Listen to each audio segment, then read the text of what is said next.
السلام عليكم ورحمة الله. بسم الله الرحمن الرحيم. الحمد لله رب العالمين. الصلاة والسلام على رسوله الأمين وعلى آله وصحبه أجمعين. أعوذ بالله السميع العليم من الشيطان الرجيم. بسم الله الرحمن الرحيم. والذين يقولون ربنا هب لنا من أزواجنا وذرياتنا قرة أعين واجعلنا للمتقين إماما. ബഹുമാന്യരായ സഹോദരിമാരെ, അല്ലാഹുവിൻ്റെ അപാരമായ അനുഗ്രഹത്താൽ ഈ ആഴ്ചയുടെ തുടക്കം തന്നെ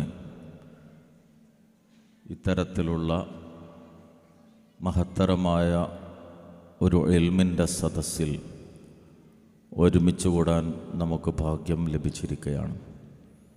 റഹ്മാനായ റബ്ബ് നമ്മുടെ അമലുകൾ നമ്മിൽ നിന്ന് സ്വീകരിക്കുകയും ലാ ഇലാഹ ഇല്ലല്ലാഹ് ചൊല്ലി മരണം വരിച്ച് ഫിർദൗസിൽ ഒരുമിച്ച് കൂടാൻ നമുക്കെല്ലാവർക്കും തൗഫീഖ് നൽകി അനുഗ്രഹിക്കുമാറാകട്ടെ. ഏതാണ്ട് 1.5 മണിക്കൂറേറെ സമയം പ്രസംഗം കേട്ട് ഇരുന്നവരാണ് നിങ്ങൾ. സ്വാഭാവികമായി അല്പം മുഷിപ്പും മടുപ്പുമൊക്കെ വരാൻ സാധ്യതയുണ്ട്. സ്വയം നിയന്ത്രിച്ച് ശ്രദ്ധ ഇവിടേക്ക് തരാൻ വേണ്ടി ശ്രമിക്കണമെന്നാണ് ആദ്യമേ ഉണർത്താനുള്ളത്.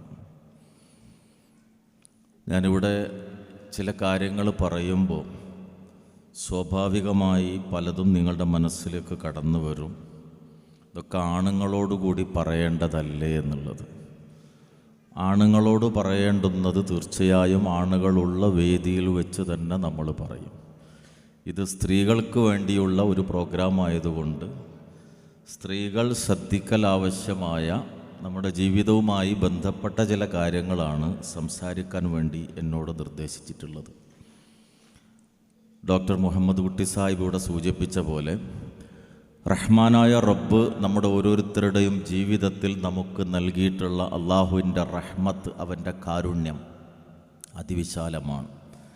ആ കാരുണ്യത്തിൽ പ്രധാനപ്പെട്ട ഒന്നാണ് ഇണകളായി കുടുംബസമേതം നമുക്ക് താമസിക്കാൻ, ജീവിക്കാൻ അള്ളാഹു സാഹചര്യം ഒരുക്കി തന്നു എന്നത്. സൂറത്തുർ റൂമിലെ വചനത്തിലൂടെ അള്ളാഹു പഠിപ്പിക്കുന്ന പോലെ വമിൻ ആയാതിഹി അൻ ഖലഖലകും മിൻ അൻഫുസികും അസ്വാജൻ ലിതസ്കുനു ഇലൈഹാ വജഅല ബൈനകും മവദ്ദതൻ വറഹ്മ ഇന്ന ഫീ ദാലിക ലആയാതിൻ ലിഖൗമിൻ യതഫക്കറൂൻ. പുരുഷന്മാരോട് അല്ലാഹു പറയാണ്, നിങ്ങൾക്ക് നിങ്ങളുടെ ദേഹങ്ങളിൽ നിന്നുള്ള ഇണകളെ അള്ളാഹു നൽകിയെന്നത് അള്ളാഹുവിൻ്റെ വലിയ ദൃഷ്ടാന്തങ്ങളിൽപ്പെട്ടതാണ്. അങ്ങനെ ഇണകളെ നൽകി ഈ വിധത്തിൽ നിങ്ങളെ സൃഷ്ടിച്ച് സംവിധാനിച്ചത് നിങ്ങൾക്ക് ജീവിതത്തിൽ സമാധാനം കിട്ടാൻ വേണ്ടിയാണ്. എന്നിട്ട് അള്ളാഹു വലിയ ഒരു അനുഗ്രഹം നിങ്ങൾക്ക് നൽകി. നിങ്ങൾ ദമ്പതികൾക്കിടയിൽ മവദ്ദത്തും റഹ്മത്തും സ്നേഹവും കാരുണ്യവും അള്ളാഹു ഉണ്ടാക്കി എന്നതാണ്. അപ്പോൾ പടച്ചവൻ തന്ന വലിയൊരു അനുഗ്രഹമാണ് നമ്മുടെ കുടുംബം. ആ അനുഗ്രഹത്തിലെ പ്രധാനപ്പെട്ട രണ്ടാമത്തെ ഒന്നാണ് നമ്മുടെ മക്കൾ എന്നത്. ലില്ലാഹി മുൽക്കുസ് സമാവാതി വൽ അർള് യഹബു ലിമൻ യശാഉ ഇനാസൻ വയഹബു ലിമൻ യശാഉ ദുഖൂർ ഔ യുസവ്വിജുഹും ദുക്റാനൻ വഇനാസ വയജഅലു മൻ യശാഉ അഖീമാ. ആകാശഭൂമികളുടെ മുഴുവൻ അധികാരം അള്ളാഹുവിനാണ് എന്ന് പറഞ്ഞിട്ട് അള്ളാഹ് പറയാണ്, അവൻ ഉദ്ദേശിക്കുന്നവർക്ക് അവൻ പെൺമക്കളെ നൽകും, അവൻ ഉദ്ദേശിക്കുന്നവർക്ക് ആൺമക്കളെ നൽകും, അവൻ ഉദ്ദേശിക്കുന്നവർക്ക് ചിലപ്പോൾ ആൺമക്കളെയും പെൺമക്കളെയും നൽകും, ചിലരെ അവൻ മക്കളില്ലാത്തവരാക്കി മാറ്റുകയും ചെയ്യും. ഇതൊക്കെ റബ്ബിൻ്റെ കഴിവിൽപ്പെട്ടതാണ്. അപ്പോൾ നമ്മുടെ മക്കൾ, നമ്മുടെ ഇണ, ഇതൊക്കെ റബ്ബ് നമുക്ക് നൽകിയ അതിയായ സൗഭാഗ്യമാണ്. അതുകൊണ്ട് ഇവയിലൂടെ എങ്ങനെ നമുക്ക് സ്വർഗം നേടാൻ സാധിക്കും? ഒരു സ്ത്രീയെ സംബന്ധിച്ചിടത്തോളം ജീവിതത്തിൽ അവൾ നിർവഹിക്കുന്ന റോൾ, അവളുടെ ഉത്തരവാദിത്തം വളരെ വലുതാണ്. പരിശുദ്ധമായ ഇസ്ലാം സ്ത്രീക്ക് നൽകിയ വലിയൊരു സൗഭാഗ്യം, വഇദൽ മൗഊദതു സുഇലത് ബിഅയ്യി ദംബിൻ ഖുതിലത്. കുഴിച്ചുമൂടപ്പെട്ടൊരു കാലുണ്ടായിരുന്നു. ആ കുഴിച്ചുമൂടപ്പെട്ടിരുന്ന അവസ്ഥയിൽ നിന്ന് ആ ജനസമൂഹത്തിലേക്ക് അള്ളാഹു ആയത്തിറക്കി, ഒരു പരലോകം വരാനുണ്ട്, എന്തൊരു കാരണത്താലാണ് ഈ പെൺകുട്ടി കുഴിച്ചുമൂടപ്പെടുന്നത് എന്ന് ചോദിക്കപ്പെടുന്ന ഒരു പരലോകമുണ്ട് എന്ന് ഗൗരവത്തോടു കൂടി പഠിപ്പിച്ചിട്ടാണ് പരിശുദ്ധ ഇസ്ലാം ആ ജനതയെ മാറ്റിയെടുത്തത്. എന്നിട്ട് അള്ളാഹുവിൻ്റെ റസൂൽ സ്വത്തവകാശം അവർക്ക് നൽകാൻ വേണ്ടി കൽപ്പിച്ചു. ആരാധനാലയത്തിൻ്റെ വാതിൽ അവർക്ക് തുറന്നു കൊടുക്കാൻ വേണ്ടി പഠിപ്പിച്ചു. സ്ത്രീ ആദരിക്കുന്നവനാണ് പുരുഷന്മാരിൽ ഏറ്റവും ഉത്തമനെന്ന് പഠിപ്പിച്ചു. അക്മലുക്കും, നിങ്ങളിൽ ഈമാനിൻ്റെ കാര്യത്തിൽ ആരാണ് ഏറ്റവും പൂർണ്ണത നേടിയവൻ? ഖിയാറുക്കും ലിനിസാഇഹിം, ഭാര്യയോട് ഏറ്റവും നന്നായി പെരുമാറുന്നവനാണ് എന്ന് പഠിപ്പിച്ചു. അങ്ങനെ സ്ത്രീക്ക് വ്യക്തിത്വവും അസ്തിത്വവും നിലനിൽക്കാനുള്ള അവകാശവും ഒക്കെ നൽകി പരിശുദ്ധ ഇസ്ലാം. എന്നിട്ട് പറഞ്ഞു, ജീവിതത്തിൽ ശാന്തി ഉണ്ടാകണമെങ്കിൽ, സമാധാനം ഉണ്ടാകണമെങ്കിൽ, മരണശേഷം നീ രക്ഷപ്പെടണമെങ്കിൽ കുറച്ച് കാര്യങ്ങൾ നീ ശ്രദ്ധിക്കണം. എന്താണ് ശ്രദ്ധിക്കേണ്ടത്? ഈ ഉത്തരവാദിത്തത്തിൻ്റെ ഓരോ തലത്തിലും വിജയിക്കാൻ കഴിയണം. എന്തുകൊണ്ടാണ് ഇബ്രാഹിം അലൈഹി സ്വലാമിന് അള്ളാഹുവിൻ്റെ ഖലീൽ എന്ന സ്ഥാനം നേടാൻ സാധിച്ചത്? ഇബ്രാഹിം അലൈഹി സ്വലാം ജീവിതത്തിൻ്റെ എല്ലാ മേഖലയിലും വിജയിച്ചു. ഒരു ഭർത്താവ് എന്ന നിലക്ക് വിജയിച്ചു, ഒരു ഉപ്പ എന്ന നിലക്ക് വിജയിച്ചു, ഒരു നബി എന്നുള്ള നിലക്ക് വിജയിച്ചു, ഒരു പ്രബോധകൻ എന്നുള്ള നിലക്ക് വിജയിച്ചു. അതുകൊണ്ട് അള്ളാഹ് പറഞ്ഞു, ഇബ്രാഹിം അല്ലദീ വഫ. ഇബ്രാഹിം നബിക്ക് അള്ളാഹ് കൊടുത്ത വലിയൊരു സർട്ടിഫിക്കറ്റാണത്. എന്ത്? കടമകൾ നിറവേറ്റിയവനായ ഇബ്രാഹിം. ആ കടമ ഞാനും നിങ്ങളും നമ്മുടെ ജീവിതത്തിൽ പൂർണ്ണമായി നിറവേറ്റുമ്പോഴാണ് നമ്മൾ അള്ളാഹുവിൻ്റെ ഇഷ്ടപ്പെട്ട അടിമകളായി തീരുന്നത്. സ്ത്രീയുടെ കടമകൾ വ്യത്യസ്തമാണ്. അതിലേറ്റവും പ്രധാനം ഒന്നാമത്തത് ഭാര്യ എന്ന കടമയാണ്. ഒരു കുടുംബിനിയായി വസിക്കുമ്പോൾ ആ കുടുംബിനിയായ ജീവിതത്തിൽ ഭർത്താവിന് ഇങ്ങോട്ട് ഒരുപാട് ചുമതലയുണ്ട്. അതിവിടെ ആ ഭാഗം പുരുഷന്മാരിവിടെ ഇല്ലാത്തതുകൊണ്ട് ഞാൻ പറയുന്നില്ല. എന്നാൽ പുരുഷനോടുള്ള ഉത്തരവാദിത്തങ്ങളൊക്കെ പറഞ്ഞ ശേഷം സൂറത്തു ബഖറയിലെ 228 ആയത്തിൽ അല്ലാഹ് പറഞ്ഞു, വലഹുന്ന മിസ്ലുല്ലദീ അലൈഹിന്ന ബിൽ മഅറൂഫ് വലിർരിജാലി അലൈഹിന്ന ദറജ. സ്ത്രീകൾക്ക് പുരുഷന്മാരിന്ന് കിട്ടേണ്ടുന്ന കുറേ അവകാശങ്ങളുണ്ട് എന്ന പോലെ തന്നെ സ്ത്രീക്ക് ചില ഉത്തരവാദിത്തങ്ങളുമുണ്ട്. പുരുഷൻ അവളേക്കാൾ ചില കാര്യങ്ങളിൽ ദറജ, പദവി അധികമുണ്ട്. ഈ ഉത്തരവാദിത്തങ്ങൾ ഒരു ഭാര്യ എന്നുള്ള നിലക്ക് നിർവഹിക്കാൻ സാധിക്കുന്നതിലാണ് ഒരു സ്ത്രീയുടെ ജീവിതത്തിലെ ഏറ്റവും വലിയ വിജയം എന്ന് പറയുന്നത്. അവിടെ പുരുഷനുമായി ബന്ധപ്പെട്ട അല്ലാഹ് പറഞ്ഞു, അർരിജാലു ഖവ്വാമൂന അലന്നിസാ ബിമാ ഫല്ലലല്ലാഹു ബഅദഹും അലാ ബഅദ്. പുരുഷന്മാർ സ്ത്രീകളുടെ മേൽ ഭരണാധികാരികളാണ്. എന്തുകൊണ്ടാണ്? ഒരു കൂട്ടമാകുമ്പോൾ, കുറച്ച് ആളുകൾ ഒന്നിച്ചു കൂടുമ്പോൾ അതിനൊരു നേതാവുമാണ്, ഒരു നായകനുമാണ്. കുടുംബത്തിൽ ആ ചുമതല, കുടുംബത്തിൻ്റെ നേതൃസ്ഥാനം, അവിടേക്ക് ആവശ്യമായ ഭക്ഷണം സമ്പാദിച്ച് കൊണ്ടുവരൽ, കുടുംബത്തിൻ്റെ ചിലവുകൾ നോക്കൽ, ഈ ഉത്തരവാദിത്തങ്ങൾ മുഴുവൻ പുരുഷനെ ഏൽപ്പിച്ചു. എന്നാൽ സ്ത്രീയുടെ മേൽ അധികാരം പ്രയോഗിക്കാനുള്ള ഒരവകാശമാണ് അത് എന്ന് പറഞ്ഞോ? ഇല്ല. ഏറ്റവും മാന്യമായ പെരുമാറ്റം നിൻ്റെ ഭാഗത്തുണ്ടാകണം എന്ന് പഠിപ്പിച്ചു. എന്നിട്ട് സ്ത്രീയോട് പറഞ്ഞു, നിനക്ക് ചില ചുമതലകൾ നിൻ്റെ ഭർത്താവിൻ്റെ നേരെയുണ്ട്. എല്ലാ അർത്ഥത്തിലും ആണും പെണ്ണും തുല്യമാണോ? അല്ല. ചില കാര്യങ്ങളിൽ പുരുഷൻ അധികാരം അധികം നൽകിയിട്ടുണ്ട്. ചില വിഷയങ്ങളിൽ സ്ത്രീയെ പ്രത്യേകിച്ച് പരിഗണിക്കുകയും ചെയ്തിട്ടുണ്ട്. കാരണം ഇത് ശരിയായ നിലക്ക് മുന്നോട്ട് പോകാൻ അതാവശ്യമാണ്. അവിടെ സ്ത്രീയോട് പ്രത്യേകിച്ച് പറഞ്ഞൊരു കാര്യം, 3 കാര്യങ്ങൾ നിൻ്റെ ജീവിതത്തിൽ നീ ശ്രദ്ധിക്കണം. എങ്കിലേ നിനക്ക് അള്ളാഹിൻ്റെ തൃപ്തി നേടിയെടുക്കാൻ സാധിക്കുള്ളൂ. റസൂലുള്ളാഹി സ്വല്ലല്ലാഹു അലൈഹി വസല്ലം പറഞ്ഞു, അയ്യുമാ ഇംറഅത്തിൻ മാതത് വ സൗജുഹാ അൻഹാ റാളിൻ ദഖലൽ ജന്ന. ഭർത്താവ് തന്നെക്കുറിച്ച് തൃപ്തിയായിരിക്കുന്ന ഒരവസ്ഥയിൽ ഒരു സ്ത്രീ മരണപ്പെട്ടുവോ അവൾ സ്വർഗത്തിലാണ്. ഭർത്താവിന് അവളെക്കുറിച്ച് നല്ലത് മാത്രമേ പറയാനുള്ളൂ. ഞാൻ പൊതുരംഗത്തുള്ള എൻ്റെ ജീവിതത്തിനിടയിൽ എനിക്ക് ഒരുപാട് അനുഭവങ്ങളുണ്ട്. പരിചയമുള്ള ഒരു സഹോദരൻ, അദ്ദേഹത്തിന് 2 പെൺമക്കളാണ് ഉണ്ടായിരുന്നത്. 2 പേരെയും വിവാഹം ചെയ്തയച്ചു. അയാളുടെ ഭാര്യ പെട്ടെന്ന് മരണപ്പെട്ടു. അദ്ദേഹം ഒറ്റക്കായി വീട്ടിൽ. കുടുംബക്കാരൊക്കെ പറഞ്ഞു, വീട്ടിലൊരാൾ വേണമല്ലോ, ഒരു വിവാഹം കഴിക്കണം. നിർബന്ധത്തിന് വിധേയമായിട്ട് അദ്ദേഹം വിവാഹം ചെയ്തു. കുറച്ച് നാളുകൾക്ക് ശേഷം ഞാൻ പരിചയമുള്ള ഒരു സ്ത്രീയാണ് വിവാഹം ചെയ്തത്. ഈ സ്ത്രീ എൻ്റെ വൈഫിന് ഫോൺ ചെയ്തിട്ട് പറഞ്ഞു, റഷീദ് ഖാനോട് ഒരു കാര്യം സംസാരിക്കാനുണ്ട്. ഞങ്ങളുടെ ജീവിതത്തിൽ ചില പൊരുത്തക്കേടുകളുണ്ട്. അദ്ദേഹത്തിന് 2 മക്കളുണ്ട്, കുടുംബജീവിതത്തെ എല്ലാം കഴിഞ്ഞാണ്. ഞാൻ തീരെ കല്യാണം കഴിയാത്ത ഒരാളാണ്.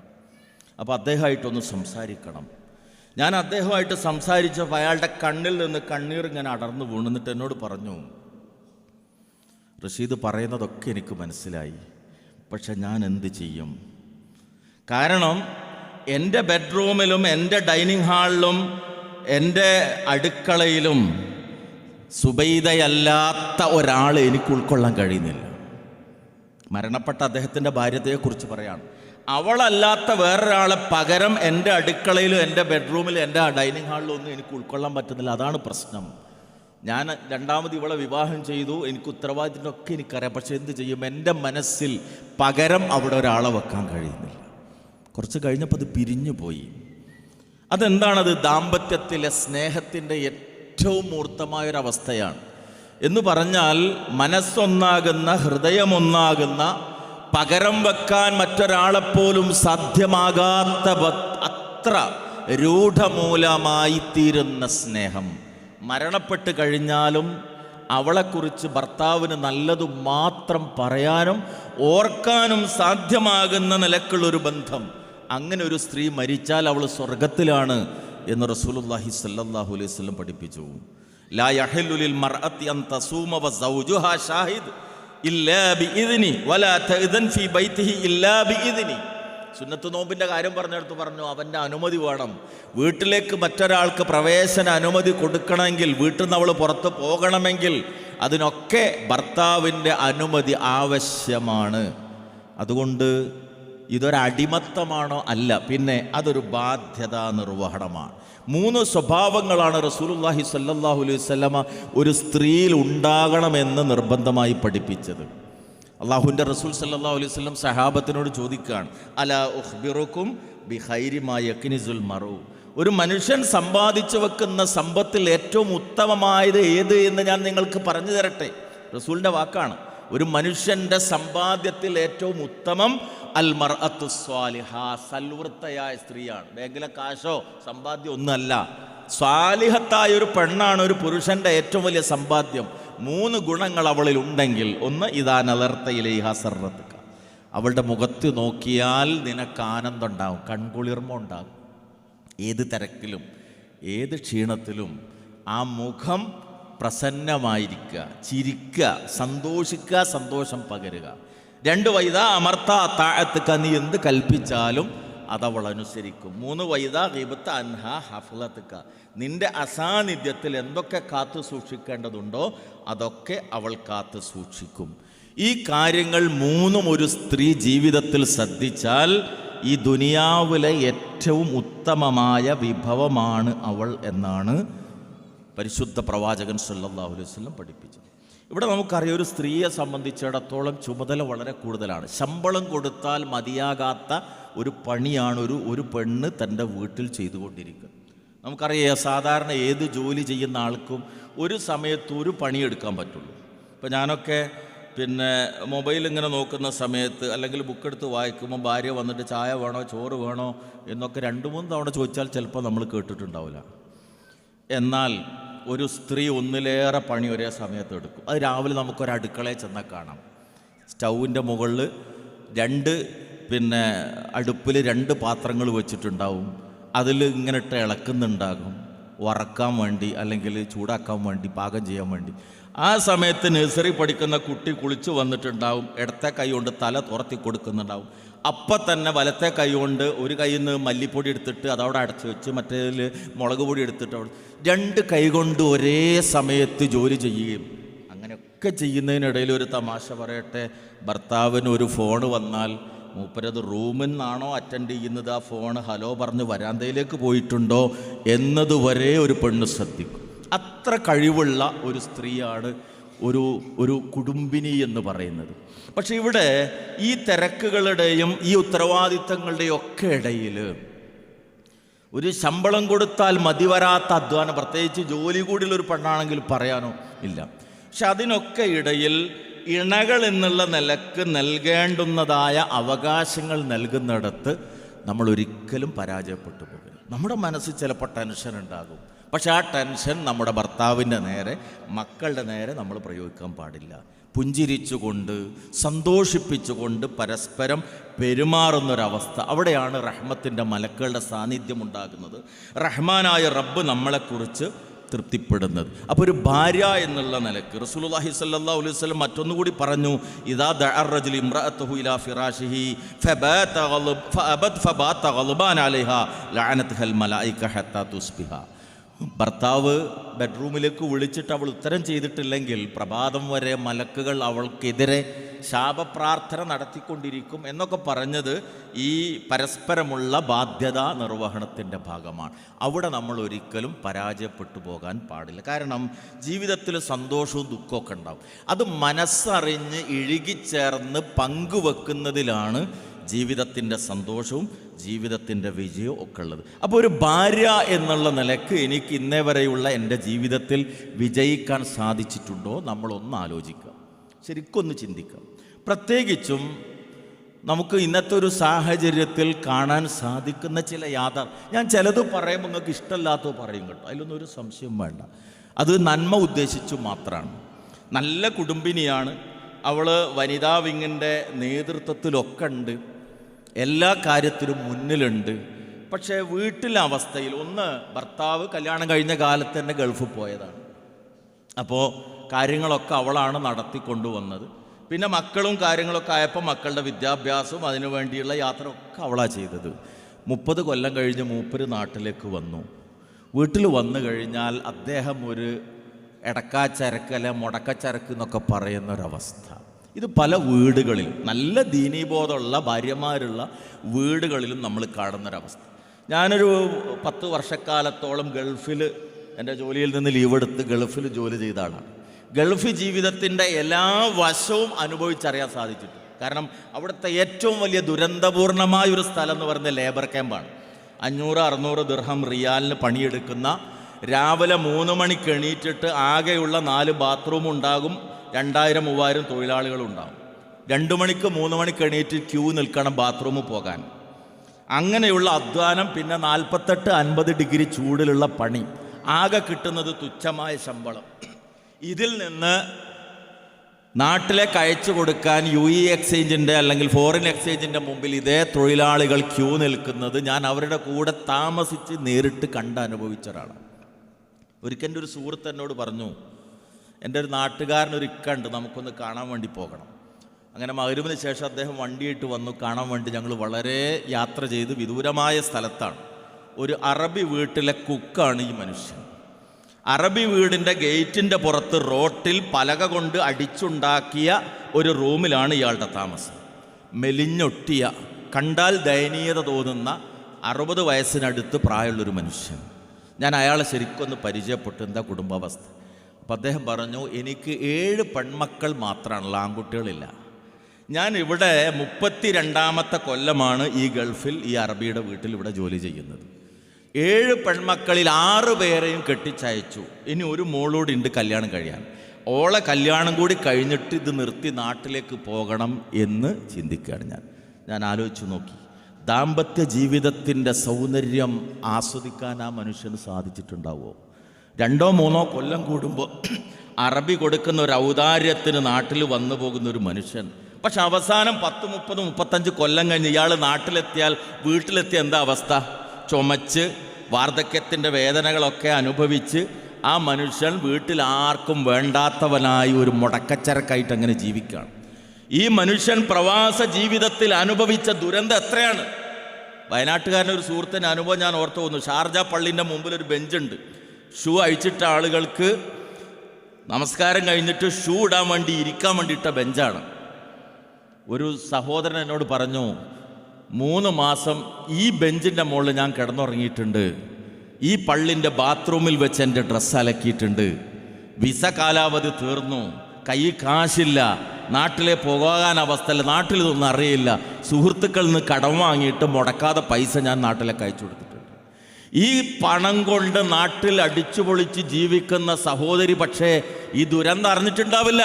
കാരണം എൻ്റെ ഭാര്യയും എൻ്റെ മക്കളെയും ഇത് അറിയരുത് എന്ന മനുഷ്യന് നിർബന്ധമുണ്ട്. അതുകൊണ്ട് പട്ടിണിയുടെ വേദന അറിഞ്ഞാലും നാട്ടിലത് അറിയിക്കില്ല. സൗദി പള്ളിൻ്റെ മുമ്പിലെ പാർക്കിൽ ഞാൻ ഇരിക്കുന്ന സമയത്ത് എൻ്റെ സുഹൃത്ത് പറഞ്ഞു, ഇന്നത്തെ ഫുഡ് എൻ്റെ കുടുംബത്തിൻ്റെ കൂടെയാകാം. അങ്ങനെ അദ്ദേഹം ഭക്ഷണമൊക്കെ കൊണ്ടുവന്ന്, അദ്ദേഹത്തിൻ്റെ കുടുംബവും ഉണ്ട്. അവിടുത്തെ സിമൻറ്റ് ബെഞ്ചിൽ നിന്ന് ഞങ്ങളിങ്ങനെ ഭക്ഷണം കഴിക്കുകയാണ്.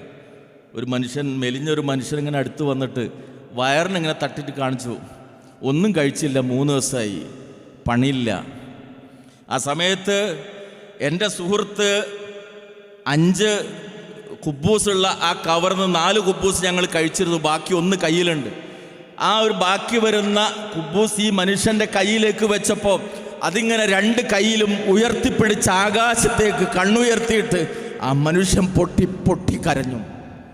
കാരണം 3 ദിവസം അയാൾ ഭക്ഷണം കഴിച്ചിട്ട് എന്നുള്ളത്. ആ ഒരു കുബൂസ് കയ്യിൽ കിട്ടിയപ്പോൾ ആ മനുഷ്യൻ്റെ സങ്കടത്തിൽ നിന്ന് എനിക്ക് മനസ്സിലാക്കാൻ കഴിഞ്ഞു. സഹോദരൻ, ഇതാണ് പലരുടെയും പ്രവാസ ജീവിതം എന്ന് പറയുന്നത്. ഈ പട്ടിണി കിടന്ന് കഷ്ടപ്പെട്ട മനുഷ്യനെ നാട്ടിൽ വന്നാൽ അയാൾ അയച്ച കാശ് കൊണ്ട് മക്കൾ പഠിച്ച് വലുതായിട്ടുണ്ടാവും, ഭാര്യയും കുടുംബവും സുഖമായിട്ട് ജീവിച്ചിട്ടുണ്ടാവും. അവസാനം എന്തോ ഒരു കാര്യം പറയുമ്പോൾ മോനെ അങ്ങനെ ചെയ്യ്, ബാപ്പ എന്തെങ്കിലും അഭിപ്രായം, ബാപ്പാക്ക് അതിനെക്കുറിച്ച് എന്തറിയാം?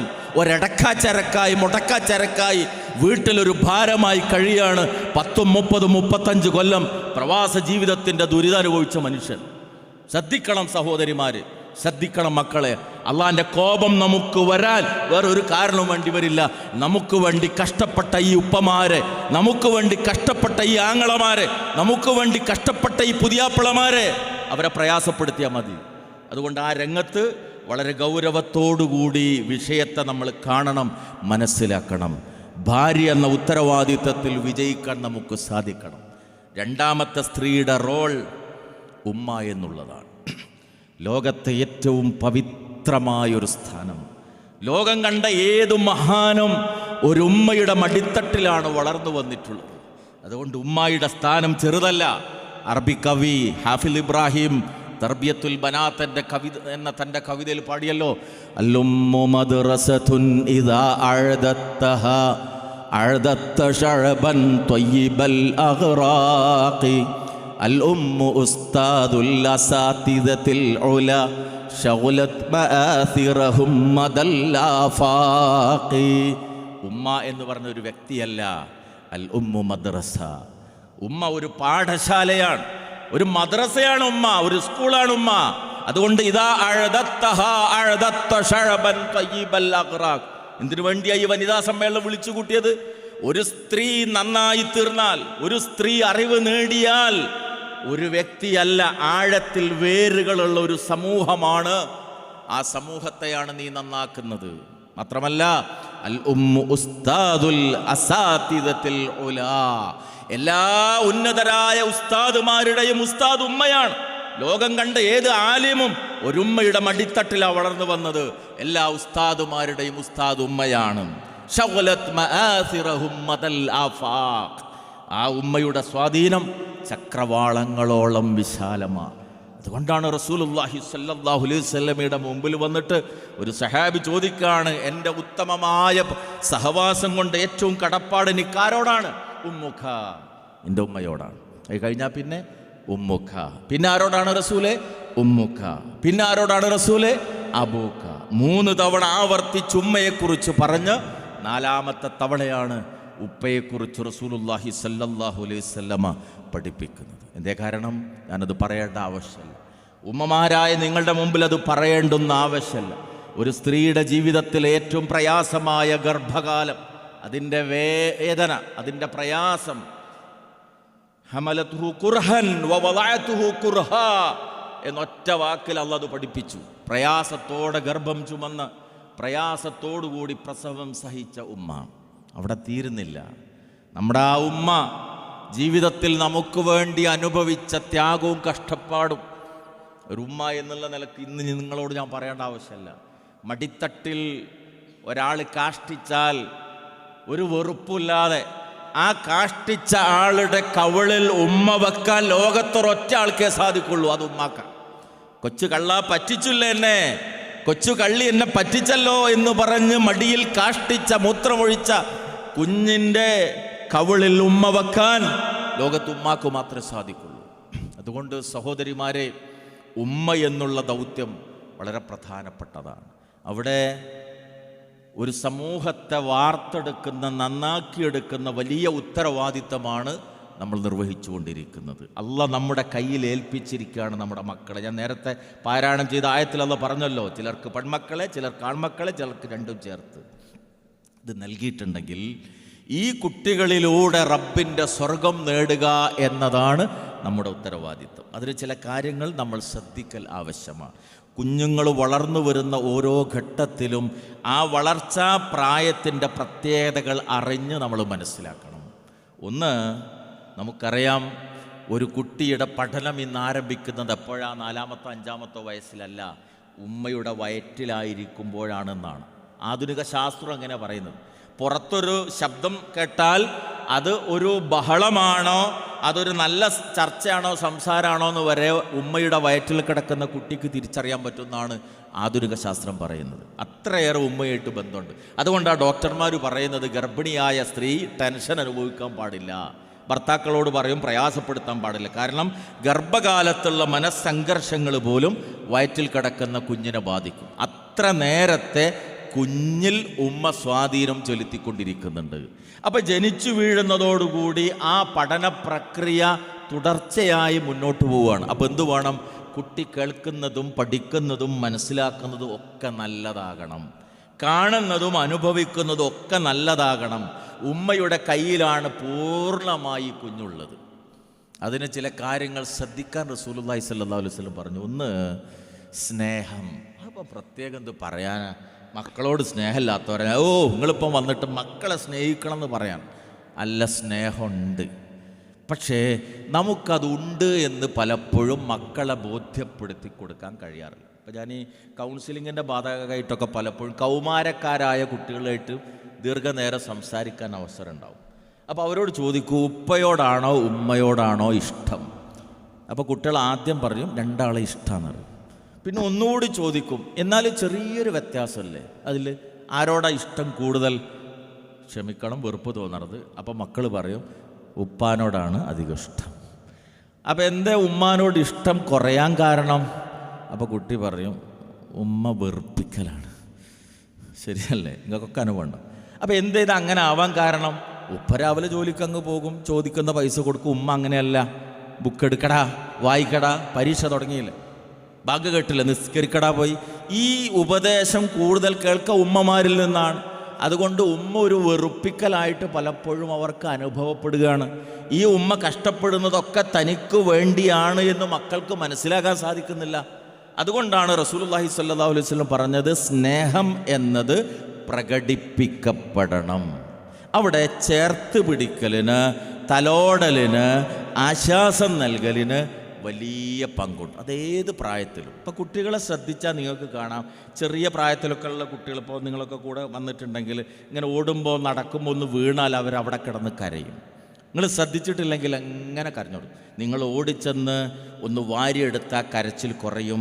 നെഞ്ചിലേക്കൊന്ന് ചേർത്ത് പിടിച്ച് തലോടിയാൽ കരച്ചിൽ പൂർണ്ണമായി നിൽക്കും. എന്തിന് കാരണം?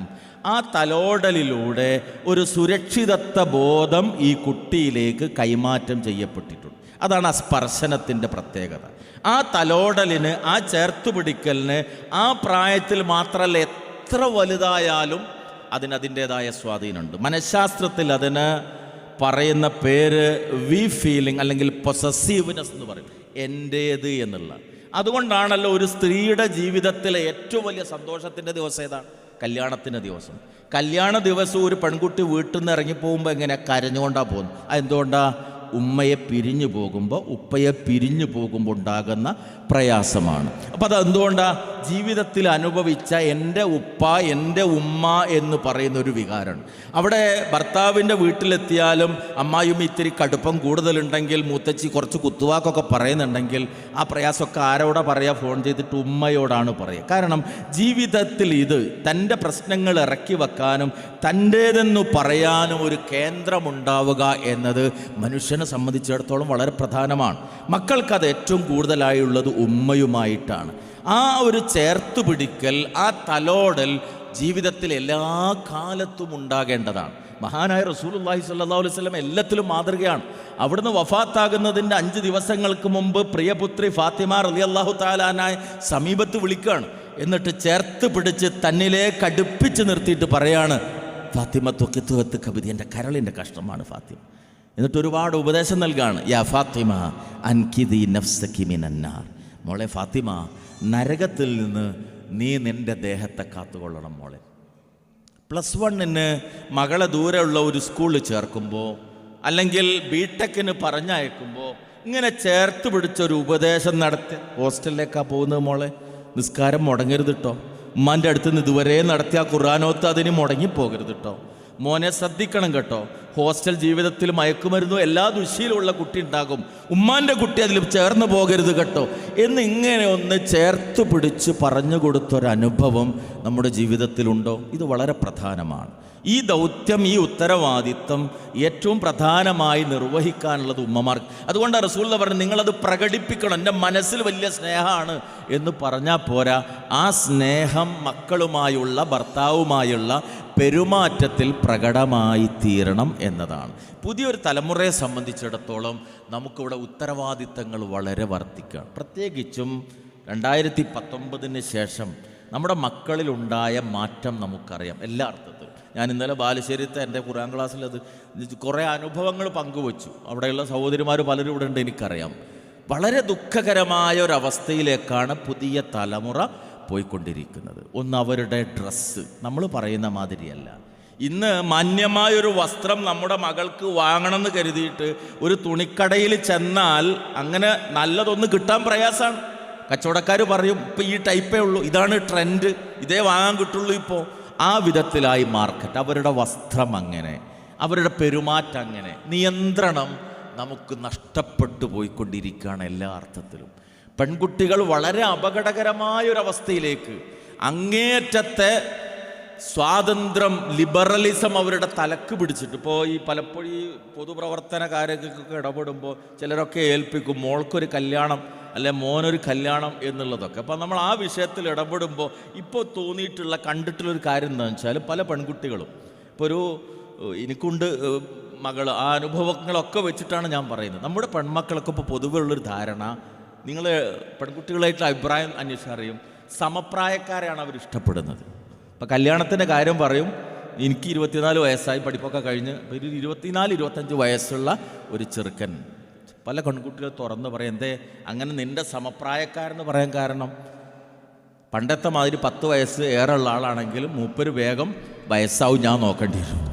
ഞങ്ങൾ രണ്ടാൾ, ഇതൊരു പുതിയ ട്രെൻഡാണ്, സമപ്രായക്കാരാവുക. എന്നാൽ പിന്നെ രണ്ടാൾക്കും ഒന്നിച്ച് വയസ്സായി ഒന്നിച്ചങ്ങ് മരിച്ചു പോകുമല്ലോ. മറ്റേത് കാക്ക വയസ്സായി കിടന്ന് മൂത്രവും തീട്ടമൊക്കെ കൈകൊണ്ട് വൃത്തിയാക്കേണ്ടുന്ന ഒരവസ്ഥ. ഇത്തരത്തിലായി കുട്ടികളുടെ കാഴ്ചപ്പാടുകൾ മാറുക.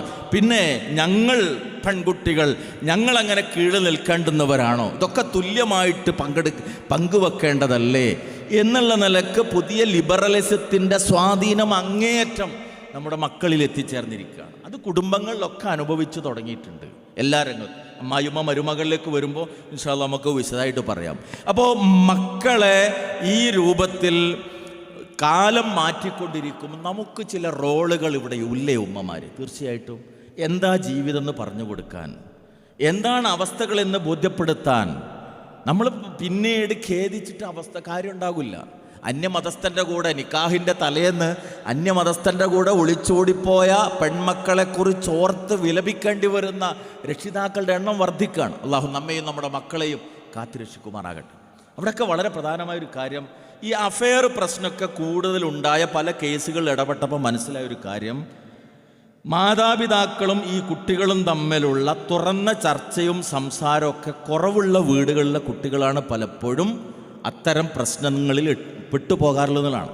കാരണം ഒരു ചിരി പുറത്തുനിന്ന് എവിടെയെങ്കിലും കാണുമ്പോൾ, ടാക്സി സ്റ്റാൻഡിലുള്ള ഒരാളൊന്ന് ചിരിക്കുമ്പോഴേക്കും ക്യാമ്പസിലെ സുഹൃത്ത് ഒരു സ്നേഹം കാണിക്കും. എനിക്കറിയാം മാതാപിതാക്കൾ വന്നിട്ട് കണ്ണീരോടുകൂടി മോളെ ഈ ബന്ധത്തിൽ നിന്നൊന്ന് രക്ഷപ്പെടുത്തണം, അങ്ങനെയുള്ളൊരു ചെറുപ്പക്കാരനുമായിട്ടാണ് കൊളത്തിയത്, അഫെയറായത് എന്ന് പറഞ്ഞിട്ട് കണ്ണീരൊഴുക്കുമ്പോൾ ആ കുട്ടിയോട് ഇങ്ങനെ സംസാരിച്ച്, എന്താ മോളെ നിനക്ക് ഇതൊന്ന് പിന്തിരിഞ്ഞാൽ, നിനക്കറിയാലോ ഇത് ഇങ്ങനത്തെ പയ്യനാണ്, മോശമാണ്, ഉമ്മക്കുപ്പൊക്കെ ഇഷ്ടമല്ല, എന്താ പിന്നെ നിനക്ക് ഇത്ര നിർബന്ധം പറയുമ്പോൾ കുട്ടികൾ പറയാറെന്താ, മൂപ്പര് വളരെ കെയറിങ് ആണ്. ഇത് കൂടെ ജീവിച്ചിട്ടുണ്ടോ? ഇല്ല, ആകെ കണ്ടത് ഐസ്ക്രീം പാർലറുകളിലും അതുപോലെ മരത്തണലും ഇരുന്ന് സ്വറച്ചതേ ഉള്ളൂ. ഭയങ്കര കെയറിങ് ആണ്, എൻ്റെ കാര്യത്തിൽ ഭയങ്കര ശ്രദ്ധയാണ്, അതുകൊണ്ട് ആ ബന്ധം എനിക്ക് വിടാൻ പ്രയാസമാണ്. ജീവിതം എന്ന് പറഞ്ഞാൽ ഇതൊന്നുമല്ല മക്കളെ, ഒരുപാട് കാലം മുന്നോട്ട് നീങ്ങേണ്ടതാണ്. ഞാനൊരിക്കൽ ഓർത്തു പോകുന്നു, ദുബായിൽ വെച്ച് ഇങ്ങനെ പ്രശ്നത്തിലകപ്പെട്ട ഒരു പെൺകുട്ടിയോട് ഞാൻ കുറേ നേരം സംസാരിച്ചിട്ട് അവസാനം ഞാൻ പറഞ്ഞു, മോളെ ലവ് അഫെയർ ആയിട്ട് അങ്ങനെ പോയി നടന്ന കല്യാണം ഇന്ത്യ ടുഡേ കേരളത്തിൽ നടത്തിയൊരു പഠനത്തിൽ 96% അത്തരം വിവാഹവും പരാജയമായിരുന്നു എന്നാണ്. കാരണം പിന്നെ പോയിട്ട് പ്രശ്നങ്ങളാകലും കൊല്ലലും ആത്മഹത്യയൊക്കെ സംഭവിക്കലും. അപ്പം ഈ കുട്ടി തിരിച്ചെന്നോട് ചോദിക്കുക, സാർ ആ വിജയിച്ച 4% ഉണ്ടല്ലോ, അതിൽ എൻ്റെ കേസ് പെട്ടൂടെ? അങ്ങനെയാണ് കുട്ടികളുടെ മാനസികാവസ്ഥ. എന്തിനേയും അവർ ന്യായീകരിക്കാൻ ശ്രമിക്കും. ഇപ്പോൾ ഇവിടെയൊക്കെ ഉമ്മമാർക്ക് വലിയൊരു പങ്ക് നിർവഹിക്കാനുണ്ട്. പ്രത്യേകിച്ച് അവർ കൗമാരത്തിലേക്ക് എത്തുമ്പോൾ 13 മുതൽ 19 വയസ്സുവരെയുള്ള ജീവിതം ഒരു മനുഷ്യൻ്റെ ജീവിതത്തിലെ വളരെ അപകടകരമായ കാലമാണ്. മനഃശാസ്ത്രജ്ഞനായ സ്റ്റാൻലി ഹള് എന്ന ഒരാൾ ആ കാലത്തെക്കുറിച്ച് പറഞ്ഞത് period of stress and strain, Storm and strife എന്നാണ്. എന്ന് പറഞ്ഞാൽ മാനസിക സംഘർഷങ്ങൾ, വൈകാരിക വിക്ഷുബ്ധാവസ്ഥകൾ, സ്വന്തം ശരീരത്തെക്കുറിച്ച് ഒരുപാട് ചിന്തകൾ, പലതരത്തിലുള്ള നെഗറ്റീവ് ചിന്തകൾ, ഇതൊക്കെ കുട്ടികളെ പിടികൂടുന്ന പ്രായമാണ് 13 മുതൽ 19 വയസ്സ് വരെയുള്ള പ്രായം, അഡോളസൻസ് എന്ന് പറയും. പല ഉമ്മമാരും വന്നിട്ട് പരാതി പറയാറുണ്ട്, കഴിഞ്ഞ കൊല്ലം 7ാം ക്ലാസ്സിലായി, നല്ല മോനായിരുന്നു, നല്ല മോളായിരുന്നു, വീട്ടിൽ വന്നാലൊക്കെ ഞാനായിട്ട് സംസാരിക്കുമായിരുന്നു, ഇപ്പോൾ ഒച്ച എടുക്കാൻ തുടങ്ങി, എന്തെങ്കിലും പറഞ്ഞാൽ ഇങ്ങോട്ട് ചാടും, ഫോൺ കുറച്ച് നേരം ഒന്ന് മാറ്റി വെക്കുമ്പോഴേക്ക് എന്നോട് ഒച്ചെടുത്ത് സംസാരിക്കാൻ തുടങ്ങും. മോള് അങ്ങനെ തന്നെ, മോൾ ഇതുവരെ വീട്ടിൽ വന്ന എല്ലാ കാര്യവും എന്നോട് പറയായിരുന്നു, ഇപ്പോൾ ഫ്രണ്ട്സ് മതി. അത് അഡോളസൻസിൻ്റെ കൗമാരത്തിൻ്റെ പ്രത്യേകതയാണ്. ഒന്ന്, നിങ്ങളിൽ നിന്ന് അവർ അകലും, സുഹൃത്തുക്കളോട് കൂടുതൽ അടുക്കും. സുഹൃത്തിൻ്റെ ഡ്രസ്സ്, സുഹൃത്തിൻ്റെതായ സംസ്കാരം, ഇതൊക്കെ പകർത്താൻ വേണ്ടി ശ്രമിക്കും. 2, I am okay, you are not okay. എപ്പോഴും അവർ പറയുന്നൊരു കാര്യം, നിങ്ങൾക്ക് എന്തറിയാം, വി ആർ ന്യൂ ജെൻ, ഞങ്ങൾ പുതിയ തലമുറയാണ്, നിങ്ങൾ പഴയ കാലത്തെ കാര്യങ്ങൾ. നമ്മളങ്ങനെയാണല്ലോ കുട്ടികളോട് പറയാം. കഴിഞ്ഞ മാസം ഒരു പുതിയ ചെരുപ്പ് വാങ്ങി, അത് പൊട്ടി, പുതിയൊരു മോഡൽ ഇറങ്ങിയപ്പോൾ അതിനുവേണ്ടി പറയുമ്പോൾ നമ്മൾ പറയും, ഓ ഞാനൊക്കെ 9ാം ക്ലാസ് പഠിക്കുന്ന കാലത്ത് ബാപ്പാൻ്റെ അടുത്തുനിന്ന് ഒരു ചെരുപ്പ് കിട്ടാൻ എന്തൊരു പണിയായിരുന്നു. ഉമ്മ റെക്കമെൻഡ് ചെയ്ത് അവസാനം ഒരു ഹവായി ചെരുപ്പ് വാങ്ങിത്തരും. അതിൻ്റെ മടമ്പ് ഇങ്ങനെ ഓട്ടയായിട്ട്, ആ ഓട്ടയായ ചെരുപ്പ് ഇട്ടിട്ടാണ് ഞാൻ സ്കൂളിൽ പോയിരുന്നത്. ഇതൊക്കെ മക്കളോട് പറയുമ്പോൾ പായം പുരാണം തുടങ്ങി, അവർക്കതൊന്നും കേൾക്കണ്ട, ഞങ്ങൾ പുതിയ തലമുറ, ഞങ്ങളെ പഴയതൊന്നും കേൾക്കണ്ട എന്നാണ് പറയുക. പക്ഷെ ഇവിടെ ആവശ്യം ജീവിതം എന്താണ് എന്ന ക്ലാസ് നമ്മളിൽ നിന്നാണ് കിട്ടേണ്ടത്. കാരണം നമുക്ക് അനുഭവത്തിൻ്റെ പിൻബലമുണ്ട്. നല്ല മൂടുള്ള സമയത്ത് ഇന്ന മാതിരിയാണ് മക്കൾ, ഇന്ന വഴിക്ക് പോയാൽ ഇന്ന ദുരന്തം വരാനുണ്ട്. ചേർത്ത് പിടിച്ച് ഈ ഉപദേശം ഉമ്മയല്ല, ഒരു ജ്യേഷ്ഠത്തിയുടെ ദർജയിലേക്കൊന്നും ഇങ്ങോട്ട് താഴണം. അപ്പോഴേ ഫ്രണ്ട്ഷിപ്പിലൂടെ അവർ കാര്യങ്ങളെ പങ്കുവെക്കുള്ളൂ. അല്ലാതെ കണ്ണുരുട്ടും പേടിപ്പിച്ചിട്ടും ഒന്നും കൗമാരക്കാരായ മക്കളെ നമുക്ക് നേരെയാക്കാൻ സാധിക്കില്ല. ഒരു സൗഹൃദ ഭാവം അവരുമായി സ്ഥാപിച്ച് കാര്യങ്ങൾ പങ്കുവെക്കുകയും ജീവിതത്തിൻ്റെ ഉപദേശങ്ങൾ നൽകുകയും ചെയ്യണം. രണ്ടാമത്തത് അവിടെ ശ്രദ്ധിക്കേണ്ടുന്ന ഒരു കാര്യം, നമുക്കൊക്കെ ഒരു പ്രത്യേകത ഉണ്ട്. എല്ലാത്തിലും ക്ഷീരമുള്ളൊരകിടിൻ ചുവട്ടിലും ചോര തന്നെ കൊതുകിന് കൗതുകം എന്ന് പറഞ്ഞ മാതിരി നമുക്കെപ്പോഴും കുറ്റം പറയലും ആക്ഷേപിക്കലുമാണ് വലിയ ഇഷ്ടമുള്ളത്. അങ്ങനെയാണല്ലോ, അത് പുരുഷന്മാരും അങ്ങനെ തന്നെയാണ്, സ്ത്രീകളും അങ്ങനെ തന്നെ. ഒരു തമാശ പറയാറുണ്ട്, സാധാരണ ഒരു ഭർത്താവ് എന്തിനും കുറ്റം പറയും. അപ്പോൾ രാവിലെ കട്ടൻ ചായക്ക് കൂട്ടാൻ വേണ്ടി പഴം പുഴുങ്ങി കൊണ്ടുപോയി കൊടുത്താൽ, ഇതെന്തിനാ പുഴുങ്ങി പച്ച പോരെന്ന് ചോദിച്ചു. അപ്പോൾ പുഴുങ്ങി കൊണ്ടുപോയി കൊടുത്തപ്പം ഇതെന്തിനാ പുഴുങ്ങിയത് പറയും. ഇനി പുഴുങ്ങാതെ കൊടുത്താൽ ഇതൊന്ന് പുഴുങ്ങി കൊണ്ടുവന്നു. അപ്പോൾ ഈ ഭാര്യയോട് തന്ത്രവതിയായൊരു സുഹൃത്ത് ഉപദേശിച്ചു കൊടുത്തു, 2 ഉണ്ടെങ്കിൽ ഒന്ന് പുഴുങ്ങി ഒന്ന് പുഴുങ്ങാതെ വെച്ചു കൊടുക്കുന്ന മൂപ്പരെന്ത് പറയും. അങ്ങനെ കൊണ്ടുപോയി എടുത്തു. അപ്പോൾ അതിൻ്റെ വേറായി പറയും, ഇതെന്തിനാ ഒന്ന് പുഴുങ്ങി ഒന്ന് പുഴുങ്ങാതെ വെച്ചത് വെച്ചത്. ഒന്നിനും പരിഹാരം ഉണ്ടാവില്ല.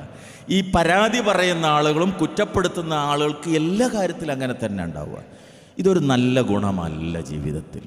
മക്കളുടെ കാര്യത്തിലും നമ്മൾ ശ്രദ്ധിക്കേണ്ടത്, കുട്ടികൾ ഒരിക്കലും ഇഷ്ടപ്പെടാത്ത കാര്യമാണ് ഈ കുറ്റം പറയൽ.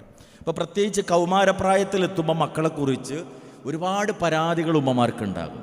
ഓ ഞാനൊക്കെ ഈ പ്രായത്തിൽ ഈ വീട്ടിൽ വന്ന് കയറിയിട്ടുണ്ട്, അന്ന് 10ാം ക്ലാസ് കഴിഞ്ഞപ്പോഴേക്ക് തന്നെ എൻ്റെ കല്യാണം കഴിഞ്ഞിട്ടുണ്ട്, ഓളിപ്പതാ ഡിഗ്രിക്ക് പഠിക്കുക, ഒരു സ്റ്റൗ ഓണാക്കാൻ വരെ അറിഞ്ഞൂടാ, ഒരു കട്ടൻ ചായ ഉണ്ടാക്കാൻ വരെ അറിഞ്ഞൂടാ. ഈ പരാതി ദിവസം മോളിങ്ങനെ കേട്ട് ഞാനൊന്ന് നന്നാകട്ടെ, ജനുവരി 1 ഇന്ന് പുതിയ ന്യൂ ഇയർ, ഇന്ന് മുതലൊന്ന് നന്നാകട്ടെ എന്ന് കരുതി രാവിലെ ബാപ്പ പള്ളിയിൽ പോയി വന്നപ്പോൾ വക ഒരു ചായ ഒക്കെ ഉണ്ടാക്കിയിട്ട് വരാന്തയിൽ പേപ്പർ വായിച്ചിരിക്കുന്ന ബാപ്പാക്ക് കൊടുക്കാൻ ഇങ്ങനെ പോകുമ്പോൾ മുഖ്യമന്ത്രിൻ്റെ പിന്നിൽ പോലീസ് എസ്കോട്ട് പോകുന്ന പോലെ ഇങ്ങനെ പോകും. എന്നിട്ട് ബാപ്പ ചായ ഇങ്ങനെ വാങ്ങി കുടിക്കുമ്പോൾ വാതിലിൻ്റെ മറവിൽ നിന്നിട്ട് തല നീട്ടിയിട്ട് ഇങ്ങനെ ചോദിക്കും, മധുരല്ലല്ലേ നിങ്ങളെ പുന്നാര മോൾ ആദ്യമായിട്ടൊരു പണിയെടുത്താന്ന്. ആ കുട്ടി പിന്നെ ഭാവിയിൽ ചായ ഉണ്ടാക്കാൻ പോകുമോ? നേരെ മറിച്ച് ആ ഉപ്പ കേൾക്കെ, ഇന്ന് അടിച്ചു വാരിയ മോളാട്ടോ, ഇന്ന് പാത്രം കഴിക്കിയ മോളാണ് കേട്ടോ, ഇന്ന് എല്ലാ പണിയും ഓളാട്ട ചെയ്തത് എന്ന് അവൾ കേൾക്കണമെന്ന് ആഗ്രഹിച്ചിട്ട് നിങ്ങൾ അപ്പുറത്തുപ്പുറത്തൊന്ന് പറഞ്ഞു നോക്കി. നാളെ ആ കുട്ടി നേരത്തെ എഴുന്നേറ്റ് കാര്യങ്ങളൊക്കെ ചെയ്യും. ഇത് ജീവിതത്തിൽ പ്രത്യേകിച്ച് കൗമാരക്കാരുടെ കാര്യത്തിൽ നമ്മൾ ശ്രദ്ധിക്കേണ്ടതാണ്. അവരെ ഒന്ന് ആദരിക്കുക, അവരെ ഒന്ന് പൊക്കി വെക്കുക, ചെയ്യുന്ന നന്മകളെ അപ്രീഷിയേറ്റ് ചെയ്യുക, അഭിനന്ദിച്ചുകൊണ്ടേയിരിക്കും. അത് റസൂലൊരു മാതൃകയാണ്. അഹ്സൻത എന്ന് പറയാം, നല്ല കാര്യം ചെയ്താൽ നീ ചെയ്ത് വളരെ നന്നായി, ഇന്ന് മോളെ പണിയെടുത്തോണ്ട് ഉമ്മാക്ക് ഒരുപാട് ആശ്വാസമായി. ഈ നല്ല വാക്കുകൾ ആൺമക്കളുടെയും പെൺമക്കളുടെയും കാര്യത്തിൽ നമ്മൾ നിരന്തരമായി പറഞ്ഞുകൊണ്ടേയിരിക്കണം. മനഃശാസ്ത്രപരമായൊരു സമീപനം മക്കളെ കൈകാര്യം ചെയ്യുന്നിടത്ത്, പ്രത്യേകിച്ച് ടീനേജിലേക്ക് അവരെത്തിയാൽ നമുക്ക് ആവശ്യമായി വരും. പിന്നെ മൂന്നാമത്തെ നമ്മുടെ റോൾ എന്ന് പറയുന്നത് ഒരു പെൺകുട്ടി എന്ന നിലക്ക് മരുമകൾ എന്നൊരു റോളാണ്. പ്രത്യേകിച്ച് ചെറുപ്പക്കാരികളായി ഇവിടെ ഇരിക്കുന്ന ആളുകൾ, നിങ്ങൾക്കറിയാം, നിങ്ങൾ പറിച്ചു നടപ്പെട്ടതാണ്. നിങ്ങൾ വളർന്ന വീട്ടിൽ നിന്ന് ഭർത്താവിൻ്റെ വീട്ടിലേക്ക് പറിച്ചു നടപ്പെട്ടതാണ്. ആ വീട്ടിലെ നേരത്തെ താമസിക്കുന്ന 2 പേരുണ്ട്, ഭർത്താവിൻ്റെ ഉമ്മയും ഉപ്പയും, അതോടൊപ്പം ആ ഭർത്താവിൻ്റെ സഹോദരങ്ങളായ ആളുകൾ. നിങ്ങളൊരു അതിഥിയെപ്പോലെ അവിടേക്ക് കടന്നു വന്നതാണ്. റബ്ബിൻ്റെ വിധി എന്നുള്ള നിലക്ക് ആ കുടുംബത്തിൻ്റെ നായികയായി നിങ്ങൾ മാറേണ്ടുന്നവളാണ്. പല വീടുകളും നമുക്കറിയാം. ഞാൻ ഓർത്തു പോകുന്ന എൻ്റെ പരിചയമുള്ളൊരു വീട്, 6 ആൺമക്കളായിരുന്നു.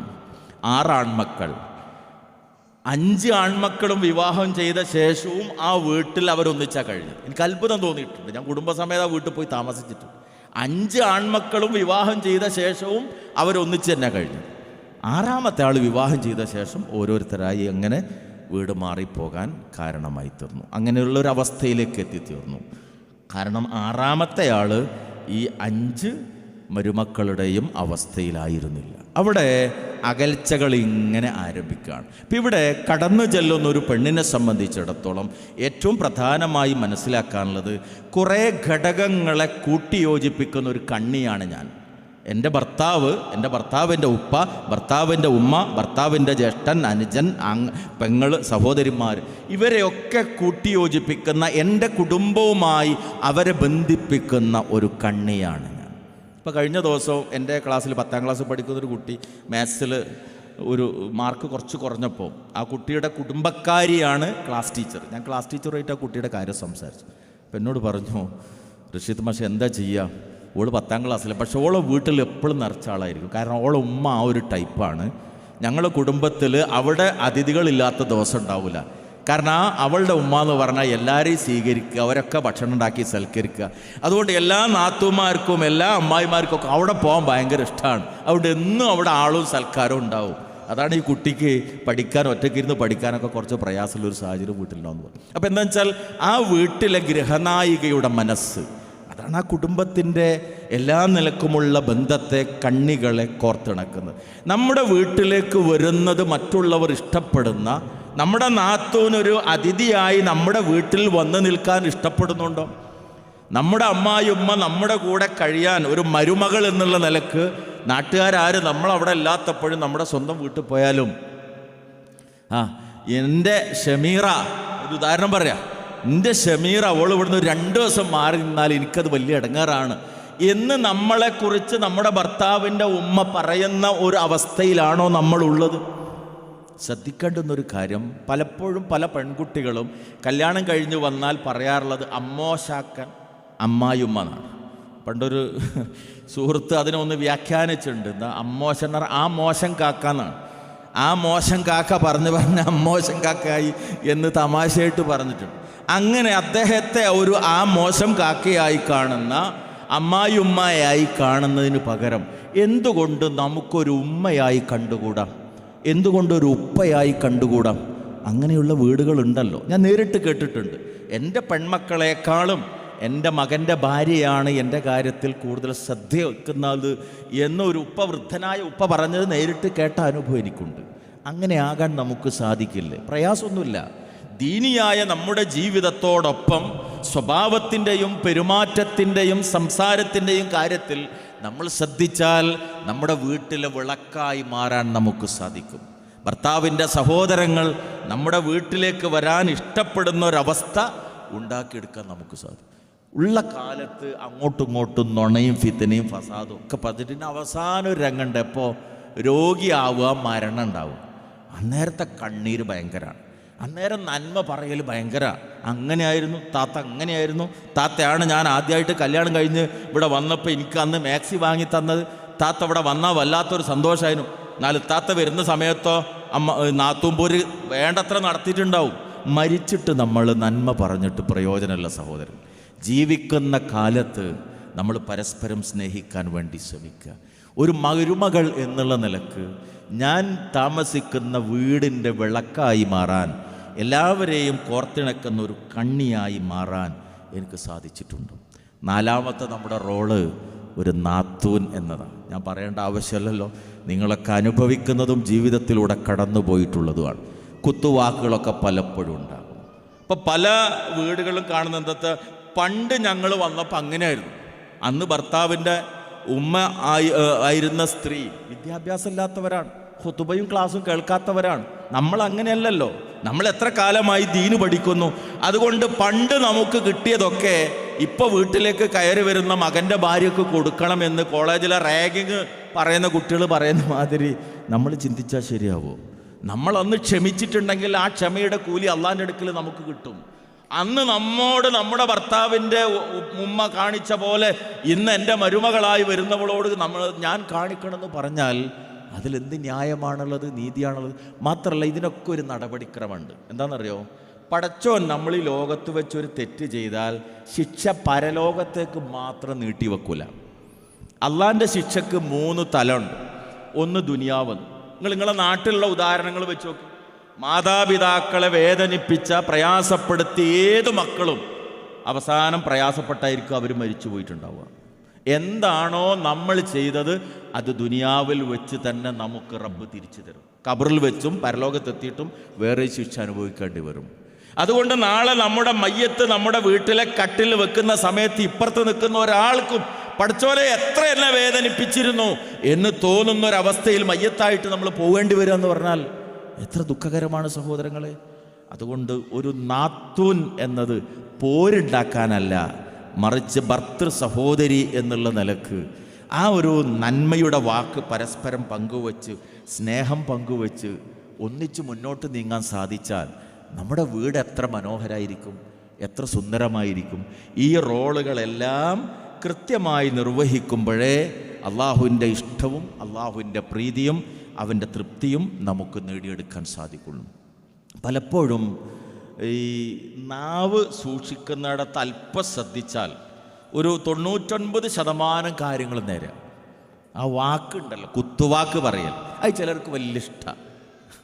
ഞാൻ ഇന്നലെ പോലെ എനിക്ക് ചില അനുഭവമുണ്ട്. ഞാനൊരു വിവാഹ വീട്ടിൽ ചെന്നതാണ്. വിവാഹ വീട്ടിൽ ചെന്ന സമയത്ത് അതാ വിവാഹത്തിൽ ആ കുടുംബത്തിൽ ഒരാൾ പങ്കെടുക്കൂല. എനിക്കറിയാം, ഒരാൾ അയാളുടെ ഭാര്യയും പങ്കെടുക്കൂല. ഇതറിയാവുന്ന ഒരു സ്ത്രീ അവിടെ വന്നിട്ട് ആ കുടുംബിനിയായ സ്ത്രീയോട് ചോദിക്കുകയാണ്, അവനും ഭാര്യയും വരില്ലല്ലേ?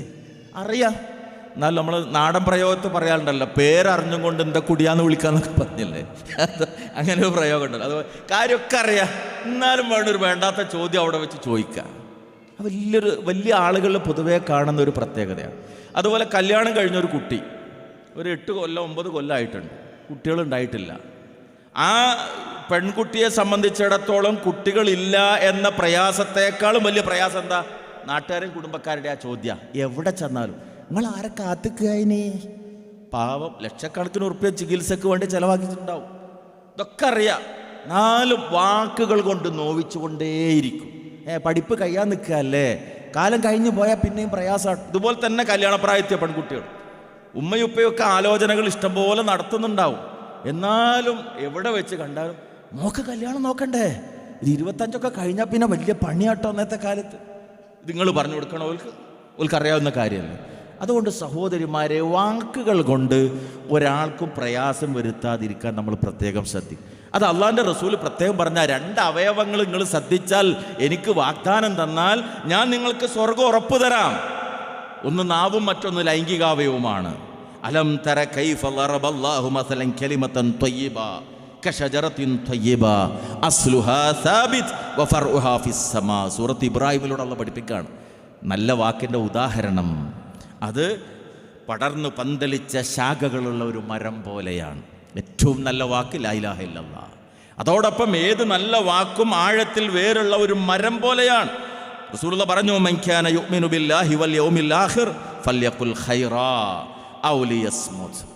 അന്ത്യദിനവും അതുപോലെ അന്ത്യദിനത്തിലും അള്ളാഹുവിലും ഏതൊരാൾ വിശ്വസിക്കുന്നുവോ അവൻ നല്ലതു പറയട്ടെ. നാവ് ഏറ്റവും നല്ല രൂപത്തിൽ ഉപയോഗിക്കുക. പിന്നെ റസൂലുള്ളാഹി പറഞ്ഞു, മിൻ ഹുസ്നി ഇസ്ലാമിൽ മർഇ തർക്കുഹു മാ ലാ യഅനി.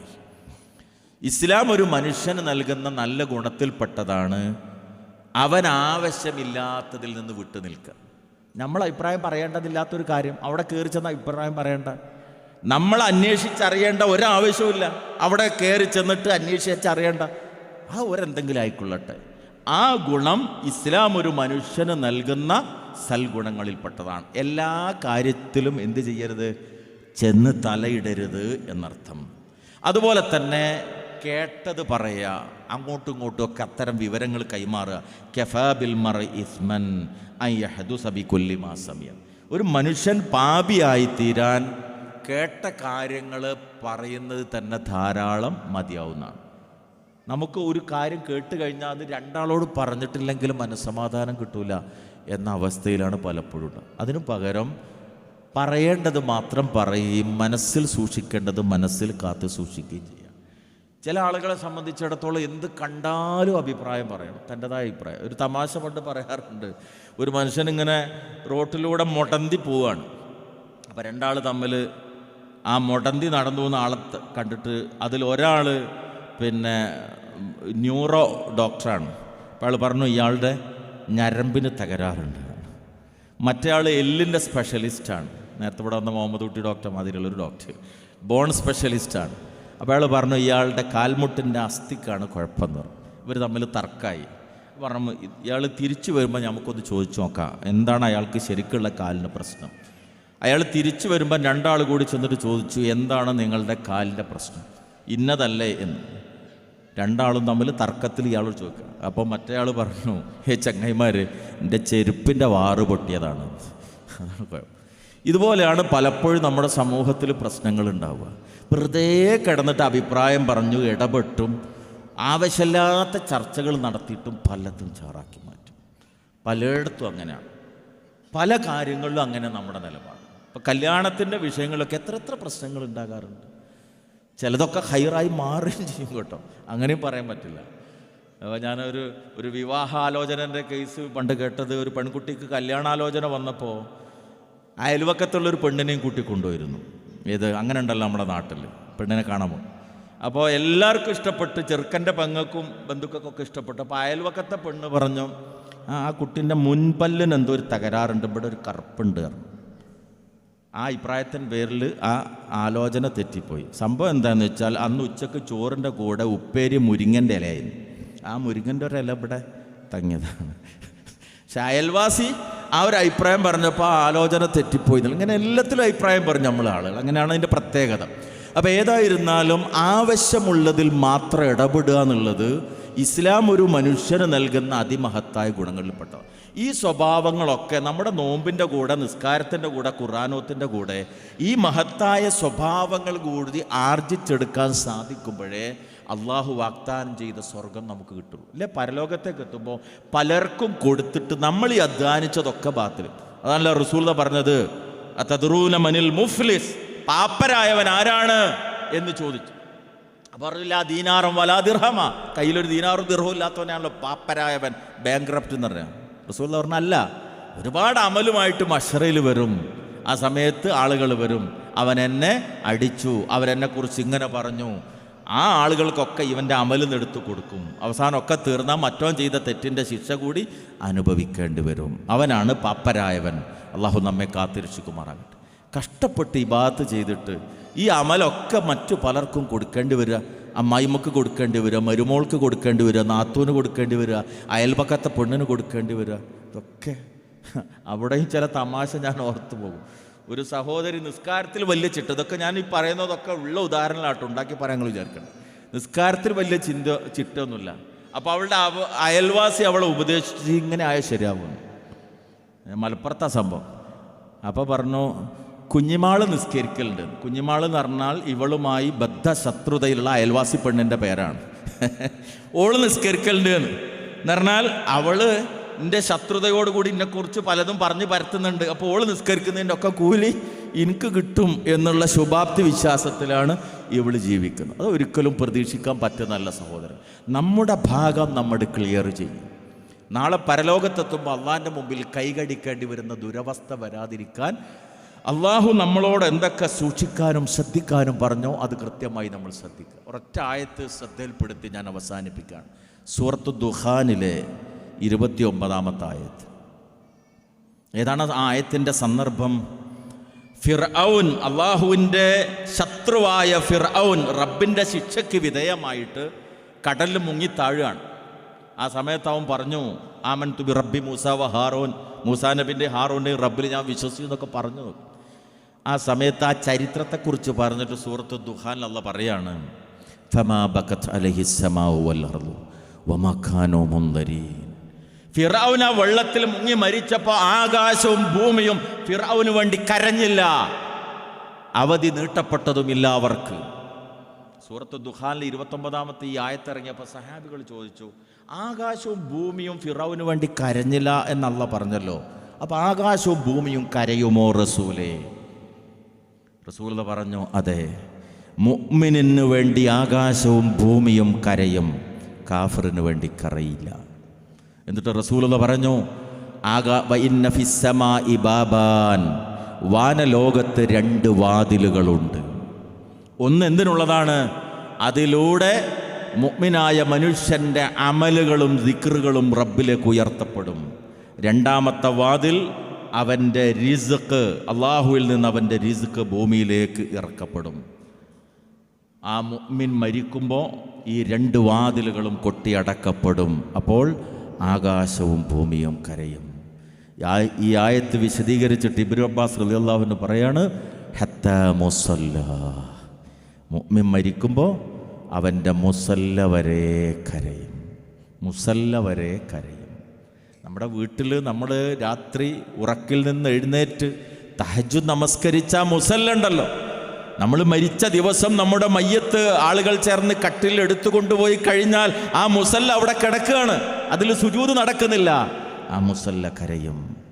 നമ്മളിപ്പോൾ നിരന്തരം ഓതുന്ന അള്ളാഹുവിൻ്റെ ഖുർആൻ, റബ്ബിൻ്റെ കലാമുണ്ടല്ലോ, നമ്മുടെ മയ്യത്തെടുത്ത ദിവസം ആ ഖുർആൻ അലമാരയിൽ അവിടെ കിടക്കുകയാണ്, അത് പാരായണം ചെയ്യപ്പെടുന്നില്ല, അത് കരയും. റബ്ബിൻ്റെ തൗഹീദ് ജനങ്ങൾക്ക് എത്തിച്ചു കൊടുക്കാൻ നമ്മൾ വഴി നടന്ന നമ്മുടെ വീടിന് ചുറ്റിലുള്ള ഇടവഴികളുണ്ടല്ലോ, ഈ തൗഹീദിൻ്റെ മാർഗത്തിലേക്ക് ആളെ ക്ഷണിക്കാൻ നമ്മുടെ മയ്യത്തെടുക്കുന്ന ദിവസം അവിടെയുള്ള മണൽ തരികൾ കരയും നമ്മളെ ഓർത്ത്. റസൂലുള്ളാഹി സ്വല്ലല്ലാഹു അലൈഹി വസല്ലമയുടെ കൂടെ സഹാബത്ത് നിൽക്കുമ്പോൾ ഒരു മയ്യത്ത് ഇങ്ങനെ കൊണ്ടുപോവാണ്. സഹാബികൾ ആ മയ്യത്തിൻ്റെ ഗുണഗണങ്ങളെക്കുറിച്ച് ഇങ്ങനെ എണ്ണി പറഞ്ഞു, ഇത്ര നല്ല മനുഷ്യനായത്, അങ്ങനെയായിരുന്നു, ഇങ്ങനെയായിരുന്നു. റസൂൽ പറഞ്ഞു, സ്ഥിരപ്പെട്ടു. സ്ഥിരപ്പെട്ടു അത് അയാൾക്ക് കിട്ടിയെന്നർത്ഥം. മറ്റൊരു മയ്യത്ത് കൊണ്ടുപോകുമ്പോൾ ആ മയ്യത്തിൻ്റെ ദോഷങ്ങളെക്കുറിച്ച് ആളുകൾ പറഞ്ഞു, കേട്ട റസൂൽ പറഞ്ഞു, സ്ഥിരപ്പെട്ടു. സഹോദരങ്ങളെ, സഹോദരിമാരെ, നമ്മുടെ വീട്ടിലെ ഡൈനിങ് ഹാളിൽ, റിസപ്ഷൻ റൂമിൽ എൻ്റെയും നിങ്ങളുടെയൊക്കെ മയ്യത്തൊരു പലകയിൽ കിടത്തി വെള്ളത്തുണിയിട്ട് മൂടി ആളുകൾ കാണാൻ വരുന്നൊരു ദിവസമുണ്ട്. ദൂരെയൊന്നുമല്ല, അടുത്ത് തന്നെ. അൽ ജന്നത്തു അഖറബു ഇലാ അഹദിക്കും മിൻ ശിറാഖിൻ അലൈഹി വന്നാറു മിസ്ല ദാലിക്. ചെരുപ്പിൻ്റെ വാറിനേക്കാൾ അടുത്താണ് സ്വർഗമുള്ളത്. നരകം അങ്ങനെ തന്നെ, കാലിൽ അണിഞ്ഞ ചെരുപ്പുണ്ടല്ലോ, അതിനേക്കാൾ അടുത്താണുള്ളത്. ആ മയ്യത്ത് കണ്ട് വീടിൻ്റെ മുറ്റത്തേക്ക്, അടുക്കള മുറ്റത്തേക്ക് ഇറങ്ങിയിട്ട് അവിടുത്തെ മാവിൻ്റെ ചുവട്ടിൽ, അവിടെയുള്ള പേരക്ക മരത്തിൻ്റെ ചുവട്ടിൽ, സപ്പോട്ട മരത്തിൻ്റെ ചുവട്ടിൽ 3-4 ആളുകൾ ഇങ്ങനെ നിന്നിട്ട് പതുക്കെ പറയുന്ന കുറച്ച് വർത്താനല്ലേ, അതാണ് നമ്മൾ. എന്താ വർത്താനം? വല്ലാത്തൊരു മനുഷ്യനായിട്ടു. ഈ നാടിൻ്റെ വളക്കായിരുന്നു. ആര് കയറി ചെന്നാൽ ആ വീട്ടിലേക്ക് ചെന്നാൽ പട്ടിണി മാറ്റിയിട്ടല്ലാതെ ഇറങ്ങിപ്പോയിട്ടില്ല. കയ്യിലുള്ളത് കൊടുത്ത് പാവങ്ങളെ സഹായിച്ചിട്ടുണ്ട്. ആ നന്മയുടെ വാക്കാണോ നമ്മളെക്കുറിച്ച് അന്നേ ദിവസം പറയുന്നത്? സ്ഥിരപ്പെട്ടു, സ്വർഗം നമുക്കുറപ്പായി. ആ ദിവസം മരിച്ചു എന്ന് കേട്ടപ്പോൾ ആളുകളൊക്കെ വന്നിട്ടുണ്ട്. പക്ഷേ മനസ്സിൽ നമ്മൾ മുടക്കിയ അവരുടെ മകളുടെ കല്യാണത്തിൻ്റെ കാര്യം, കുത്തി നോവിച്ച് നമ്മൾ പറഞ്ഞ വാക്ക്, നമ്മളെ കുടുംബത്തിലുണ്ടാക്കിയ ഫിത്ന, അതിനെക്കുറിച്ച് ഓർമ്മയാണോ ആ മയ്യത്ത് കാണാൻ വേണ്ടി വന്ന ആളുകൾക്കുള്ളത്? അതാണ് അവർ പരസ്പരം പതുക്കെ പറയുന്നത്, സ്ഥിരപ്പെട്ടു എന്ന്. അതുകൊണ്ട് സഹോദരിമാരെ, ഒരു ഭർത്താവും നമ്മൾ കാരണം കരയാതിരിക്കട്ടെ. ഒരമ്മായുമ്മയും നമ്മൾ കാരണം സങ്കടപ്പെടാതിരിക്കട്ടെ. ഒരു മരുമകളുടെ മനസ്സിലും നമ്മൾ കാരണം തീ കോരിയിടപ്പെടാതിരിക്കട്ടെ. ഒരയൽവാസിയും നമ്മുടെ ഒരു പ്രവർത്തനം കാരണം വേദനിക്കാതിരിക്കട്ടെ. മറിച്ച് ആ വെള്ള വസ്ത്രത്തിൽ പൊതിഞ്ഞ് മയ്യത്ത് കൊണ്ടുപോകുമ്പോ ആകാശവും ഭൂമിയും നമ്മളെ ഓർത്ത് കരയുന്ന ആ ഇത്താത്തയുടെ സാന്നിധ്യം ആ നാടിനൊരു വേദനയാകുന്ന ഒരു മരണം നമുക്ക് ലഭിക്കുമോ? അതാണ് സഹോദരിമാരെ സൗഭാഗ്യം. പക്ഷെ ആ സൗഭാഗ്യത്തിൽ നമ്മൾ ഇത്തിരി പണിപ്പെടണം. നമ്മുടെ നാവിനെ നിയന്ത്രിക്കണം, കണ്ണിനെ നിയന്ത്രിക്കണം, ചിന്തയെ നിയന്ത്രിക്കണം. അള്ള തന്ന ആയുസ് ഏറ്റവും ഫലപ്രദമായി ഉപയോഗപ്പെടുത്തി റബ്ബിൻ്റെ ഇഷ്ടം എനിക്ക് കിട്ടണമേ എന്ന നിരന്തരമായ പ്രാർത്ഥനയോടെ ഇബാദത്തിലും സൽക്കർമ്മങ്ങളിലും ദിക്റുകളിലും നല്ല പ്രവർത്തനങ്ങളിലും ഏർപ്പെട്ട് ഏത് സമയവും അള്ളാഹുവിൻ്റെ മലക്കിൻ്റെ വിളിക്ക് വേണ്ടി കാത്തിരിക്കുന്നൊരവസ്ഥയിൽ ഈ ലോകത്ത് ജീവിക്കാൻ നമുക്ക് സാധിക്കണം. അങ്ങനെ ഒരു ക്രമം നമ്മൾ വരുത്തുക. ഈ ക്യാമ്പ് അതിനുള്ളൊരു പ്രചോദനാകണം. പിരിഞ്ഞു പോയാൽ മാറിയ ഒരു അമ്മായിമ്മയാകണം നമ്മൾ, മാറിയ ഒരു മരുമകളാകണം നമ്മൾ, മാറിയ ഒരു മകളാകണം നമ്മൾ. അപ്പോഴേ ഈ പ്രോഗ്രാമിൻ്റെതായ ഫലപ്രാപ്തി ലഭിക്കുന്നുള്ളൂ. ഒരു ദിവസം നമ്മളിവിടെ വിനിയോഗിച്ചതിൻ്റെ നേട്ടം ഉണ്ടാകുന്നുള്ളൂ. ഞാൻ അവസാനിപ്പിക്കുക, പ്രാർത്ഥിക്കുക. നമ്മൾ ലാ ഇലാഹ ഇല്ലല്ലാഹ് ചൊല്ലിയുള്ള ഒരു മരണത്തിന്, ഫിർദൗസിലെ സ്ഥാനത്തിന് നിങ്ങളുടെ ദുആയിൽ ഞങ്ങളെ എല്ലാം ഉൾപ്പെടുത്തുക. ഈ മഹത്തായ ആദർശത്തിൻ്റെ പ്രബോധന മാർഗത്തിൽ ഇറങ്ങിത്തിരിച്ച മുഴുവൻ സഹോദരങ്ങൾക്കും വേണ്ടി നിങ്ങൾ ദുആ ചെയ്യുക. ഇൽമിനു വേണ്ടി, ആഫിയത്തിനു വേണ്ടി പ്രാർത്ഥിക്കുക.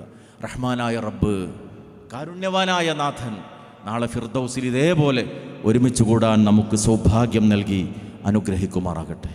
അല്ലാഹുമ്മ ഗ്ഫിർ ലിൽ മുഅ്മിനീന വൽ മുഅ്മിനാത്ത് വൽ മുസ്ലിമീന വൽ മുസ്ലിമാത്ത് അൽ അഹ്യാഇ മിൻഹും വൽ അംവാത്ത് ഇന്നക മുജീബുദ് ദഅവാതി യാ ഖാദിയൽ ഹാജാത്ത്.